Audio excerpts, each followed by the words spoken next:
Today we'll talk a little bit about the match that we played in Liverpool in the 2022-2023 season. We had just lost 4 matches in a row, and we were getting ready to go to Anfield, which everyone knows is one of the most difficult places to play. So we knew as a team that we had our backs against the wall a little bit and that we were going to have to deliver a really strong performance. We played a lot in this stretch in a 4-2-3-1, but we would kind of be flexible with how we would use that formation. We would use the word asymmetric. So asymmetric for us means that maybe we're leaning one way a little bit or another way a little bit and trying to invite the ball in certain areas, specifically against the ball. So this match we started with Ilan Melier in goal. At right back we had Rasmus Christensen, then Robin Koch and Liam Cooper, with Pascal Stroyek at the left back position. And then we had Tyler Adams and Mark Roca as our 2 defensive midfielders. Brendan Aronson ahead of them as the attacking midfielder. And then a lot of times we had in the season played Jack Harrison on the left and Cree Somerville on the right. We actually switched him for this game, and I'll go into the reasoning for that a little bit. And then we played with Rodrigo up high.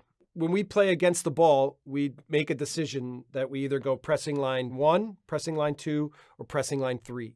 Pressing line 1 means we're all the way up and we're always going to attack a team for the first pass from goal kicks. And pressing line 3 means we come back more to the circle. One of our major principles in pressing, no matter if we're pressing line 1 or pressing line 3, is that the compactness is always got to be a strong point. We don't want huge spaces in our team. So even if we're pressing high, we want our back line to be very brave, and we want to be at the midline with our back line so that we are controlling the space for the opponent to play through us as much as possible. And obviously, a lot of the times when you're pressing, you're always thinking about winning balls, but one of the results is that often you have to deal with long balls so that the back line always has to adjust and be ready for these long ball situations. But the more compact we are, it also is a good opportunity for us to win the second ball in those phases. So being effective at winning balls high up the field is important, but always being compact so that we're controlling as much as we can what the opponent is attempting to do. In this game, Liverpool started at left back with Robertson, left center back with Van Dijk, right center back with Joe Gomez, and then Trent Alexander-Arnold at right back. Klopp had started to use Alexander-Arnold a little bit where he would slide him inside or he would create a little bit of a rotation with Salah. But we felt that when we pressed a certain way that we would be able to keep Trent a little bit more specifically in the right back position. And then we often try to choose, okay, which player do we want to have on the ball?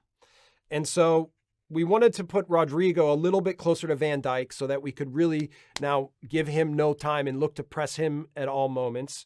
And then we wanted to also try to prevent Alexander-Arnold from getting on the ball. So then we had Cree Somerville a little bit more trying to control that positioning. And we always have a principle where we try to close the middle. We don't want big spaces for the opponent to play through. So we wanted Gomez on the ball. And one indication for our team on when to press was that the next pass that Gomez made, we were going to attack. Unless it went back to Alisson, we were going to let Alisson have the ball and then invite it back to Gomez again. But anywhere that the next pass went, that was our trigger in this game that we were then going to go after that and be furious in our attacking against the ball. Sometimes Gomez would dribble in, and now we would leave Brendan Aronson a little bit in this position and with the feel of when to attack the ball. We certainly didn't want Gomez to just dribble into our midfield, but we didn't want to be too anxious to start to step out and then open up space where Gomez could play in behind Aronson. So that feel and controlling that situation is really important. And we told Brendan Aronson a lot that we wanted, if Gomez would put his head down to take a touch, or if he would take a touch on the ball, that was often an indicator that now to go and attack the ball because it would close the spacing and timing down for Gomez as much as possible.